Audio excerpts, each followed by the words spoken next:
ಈ ದಿನ ನಾನು ನಿಮಗೆ ತೋರಿಸ್ತಾ ಇರ್ತಕ್ಕಂಥದ್ದು ಸ್ಟೈನ್ಲೆಸ್ ಸ್ಟೀಲ್ ವಾಷಿಂಗ್ ಮಿಷಿನ್ನು ನಮ್ಮ ಫ್ಯಾಕ್ಟ್ರಿನಲ್ಲಿ ನಮ್ಮ ಒಂದು ಉತ್ಪಾದನಾ ಘಟಕದಲ್ಲಿ ಯಾವ ರೀತಿ ತಯಾರಾಗ್ತಾ ಅಂತಕ್ಕಂಥದ್ದನ್ನು 304 grade stainless steel 100% purely copper ಇರತಕ್ಕಂಥ ಒಂದು ವಾಷಿಂಗ್ ಮಿಷಿನ್ ನೀವು ನೋಡ್ತಾ ಇದ್ದೀರಾ ಸರ್. ನೋಡಿ ಇಲ್ಲಿ ಒಳಭಾಗದಲ್ಲಿ ಇಂಪಲರ್ನ ಮತ್ತು ಕಂಪ್ಯೂಟರ್ ಎಲ್ಲ ಫಿಕ್ಸ್ ಆಗಿರುತ್ತೆ. ಇಷ್ಟೆಲ್ಲ ಆದಮೇಲೆ ಇದು ಮಾರ್ಕೆಟಿಗೆ ಬರ್ತಕ್ಕಂಥದ್ದು. ವಾಷಿಂಗ್ ಮಿಷಿನು ರೆಡಿಯಾಗಿ ಮುಂಚಿತವಾಗಿ ಫಸ್ಟು ಪ್ರಿಪರೇಷನ್, ಅದು ಸ್ಪೇಸ್ ಏನಿದೆ, ಅದರ ಒಂದು ಒಳಗಡೆ ಮೋಟಾರ್ ಏನಿದೆ, ಅದರ ಒಳಗಡೆ ಇರ್ತಕ್ಕಂಥ ಇಂಪಲರ್ ಏನಿದೆ, ಪ್ರತಿಯೊಂದು ಕೂಡ ಈ ಭಾಗದಲ್ಲೇ ಅದನ್ನು ಫಿಟ್ಟಿಂಗ್ ಮಾಡ್ತಕ್ಕಂಥದ್ದು.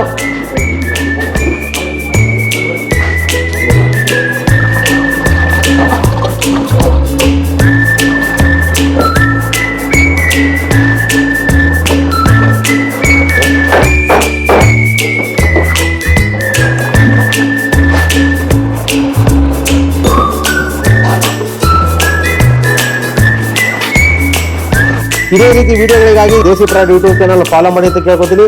ಎಲ್ಲ ಸ್ನೇಹಿತರಿಗೂ ನಮಸ್ಕಾರ.